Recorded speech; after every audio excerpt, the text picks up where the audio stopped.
Right. కవిత శంషాబాద్ ఎయిర్పోర్టుకు చేరుకున్నారు. ED arrest చేసి ఢిల్లీకి తరలిస్తున్న నేపథ్యంలో శంషాబాద్ ఎయిర్పోర్టు వద్ద దృశ్యాలు మనం ఇప్పుడు సాక్షి స్క్రీన్ పైన లైవ్లో చూస్తున్నాం. కవిత శంషాబాద్ ఎయిర్పోర్ట్లో ఉన్నారు. 8 గంటల 45 నిమిషాలకు ఆమెను విమానంలో ఢిల్లీకి తీసుకెళ్లబోతున్నారు. ఈ ఉదయం నుంచి కూడా మధ్యాహ్నం నుంచి కూడా ఒక హడావిడి వాతావరణం, ఒక హై టెన్షన్ వాతావరణం నెలకొంది కవిత ఇంటి దగ్గర. ఈడీ అధికారులు వచ్చిన తర్వాత సోదాలు జరిపిన తర్వాత ఆమెకు నోటీసులు సర్వ్ చేశారు. అందులో ప్రధానంగా 5 గంటల 20 నిమిషాలకు అరెస్ట్ చేసినట్లుగా చూపించారు. ఆ తర్వాత 6 గంటల 45 నిమిషాలు 7 దాటిన తరువాత అక్కడ నుంచి నివాసం వద్ద నుంచి కవితను తీసుకొని కారులో బయలుదేరారు. కవితను రేపు కోర్టులో హాజరుపరచబోతున్నారు. ఈ రాత్రి కవిత ఢిల్లీలోని ఈడీ కార్యాలయంలోనే ఉండబోతున్నారు. కవితకు సంబంధించి అక్కడ ఈడీ కార్యాలయంలో కూడా ఏర్పాట్లన్నీ పూర్తి చేశారు. ఇదే అంశానికి సంబంధించి, తన అరెస్టు అంశానికి సంబంధించి, పిఎంఎల్ఏ యాక్ట్లో మహిళల అరెస్టు అంశానికి సంబంధించి ఆమె వేసినటువంటి పిటిషన్ సుప్రీంకోర్టులో విచారణ జరుగుతోంది. సోమవారం రోజు దానికి సంబంధించినటువంటి తీర్పు రాబోతోంది. ఈ నేపథ్యంలో శుక్రవారం నాడే ఆమె అరెస్టు జరిగింది. ముందుగా 2 రోజుల ముందే అని చెప్పుకోవాలి. 2 రోజుల ముందే అరెస్టు జరిగింది. దీనిపైన ఇప్పటికే బీఆర్ఎస్ నాయకులు తీవ్రస్థాయిలో మండిపడుతున్నారు. డిమారల్ చేసేందుకు బీఆర్ఎస్ను బీజేపీ ఒక కుట్ర చేసిందని కూడా ఆరోపిస్తున్నారు. ఉద్యమ పార్టీ ఇలాంటి ఎన్నో కుట్రల్ని కూడా ఛేదించిందని వారు అంటున్నారు. అంతా ఒక పథకం ప్రకారమే జరిగింది.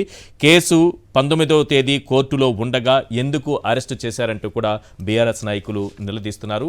ఒకవైపు ఈడీ అరెస్టు, మద్యం స్కాము ఇవన్నీ ఒకవైపు చూస్తున్నాం. పొలిటికల్గాను మరోవైపు ఈ కేసును చూడాల్సినటువంటి అవసరం కనిపిస్తోంది. ఇది రానున్న ఎన్నికలు, రేపు షెడ్యూల్ రాబోతోంది సార్వత్రిక ఎన్నికలకు సంబంధించి అని దేశం మొత్తం ఆసక్తికరంగా ఎదురు చూస్తున్న నేపథ్యంలో తెలంగాణలో కూడా ఎన్నికల షెడ్యూల్కు సంబంధించినటువంటి ఆసక్తి నెలకొన్న సమయంలో ఒక్కసారిగా ఇది ఈ అరెస్ట్ అన్నది టర్న్ తీసుకుంది. పొలిటికల్గా కూడా వేడి పుట్టించింది. కవిత అరెస్టుకు సంబంధించిన దృశ్యాలు మనం చూసాం. ఇప్పుడు శంషాబాద్ ఎయిర్పోర్టులో కవితను తీసుకెళ్తున్నటువంటి ఈడీ అధికారులు తీసుకెళ్తున్నటువంటి దృశ్యాలు చూస్తున్నాం. అక్కడ పూర్తి స్థాయిలో ఆమెకు భద్రత కల్పించారు. దానికి సంబంధించిన దృశ్యాలను చాలా క్లియర్గా చూస్తున్నాము. శంషాబాద్ ఎయిర్పోర్టులోకి ఆమె ప్రవేశిస్తున్నారు. 8 గంటల 45 నిమిషాలకు విమానంలో ఆమెను ఢిల్లీకి తీసుకెళ్లబోతున్నారు. ఈ రాత్రికి అక్కడ ఈడీ కార్యాలయంలోనే ఆమె ఉండబోతున్నారు. రేపు ఉదయం ఆమెను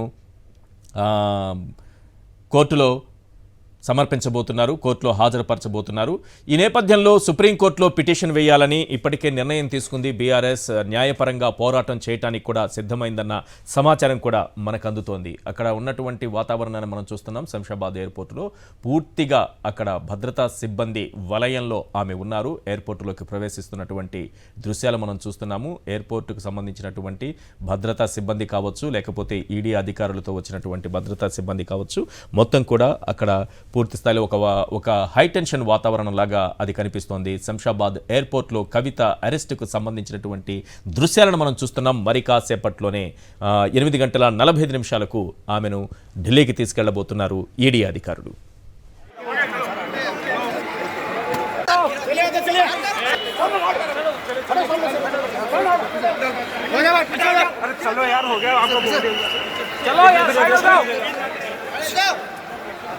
चलो